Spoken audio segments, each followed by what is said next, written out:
മികച്ച സിനിമകളിലൂടെ മലയാളി പ്രേക്ഷകരുടെ പ്രിയങ്കരനായി മാറിക്കൊണ്ടിരിക്കുകയാണ് ദുൽഖർ സൽമാൻ. ദുൽഖറിന്റെ ഓരോ സിനിമകളും പ്രേക്ഷകരെ അത്രത്തോളം തൃപ്തിപ്പെടുത്താറുമുണ്ട്. ഇപ്പോൾ ഇതാ നടനായ സലാം ബുഹാരിയുടെ സിനിമയിലാണ് ദുൽഖർ അഭിനയിക്കാൻ പോകുന്നത്. ഡയറക്ടർ സലാം ബുഹാരി തന്നെയാണ് ഇക്കാര്യം അറിയിച്ചിരിക്കുന്നത്. സലാം ബുഹാരി എന്ന ഡയറക്ടറിനെ കുറിച്ച് അറിയില്ലെങ്കിലും സലാം ബുഹാരി എന്ന നടനെ കുറിച്ച് തീർച്ചയായിട്ടും നിങ്ങൾക്ക് അറിയാമായിരിക്കും. അൻവർ റഷീദിന്റെ അസിസ്റ്റന്റ് ആയിരുന്നു ആദ്യം. പിന്നെ നോർത്ത് 24 കാദം, സപ്തമശ്രീ തസ്കര തുടങ്ങിയ സിനിമകളിലും സലാം ബുഹാരി അഭിനയിച്ചിട്ടുണ്ട്. 2015 തുടങ്ങാനിരുന്ന ഈ സിനിമ ദുൽഖറിന്റെ ഡേറ്റ് കിട്ടാഞ്ഞതിലാണ് ഇതുവരെ നീണ്ടുപോയത് എന്നും ഡയറക്ടർ പറയുകയാണ്. പിന്നെ നായിക ആരാണെന്ന് മാത്രം ഇതുവരെ തീരുമാനിച്ചിട്ടില്ല. ജോമോൻ ടി ജോൺ ആയിരിക്കും ക്യാമറ. ഗോപി സുന്ദറിന്റേതാണ് മ്യൂസിക്. ആൻഡോ ജോസഫ് ആണ് സിനിമ നിർമ്മിക്കുന്നത്. അപ്പോൾ ദുൽഖറിന്റെ ഒരു മാസ് എന്റർടൈനറിനായി നമുക്ക് കാത്തിരിക്കാം.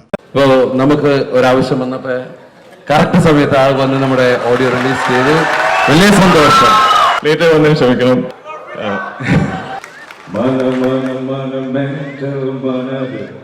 Laka, laka, laka, pulla, vaya.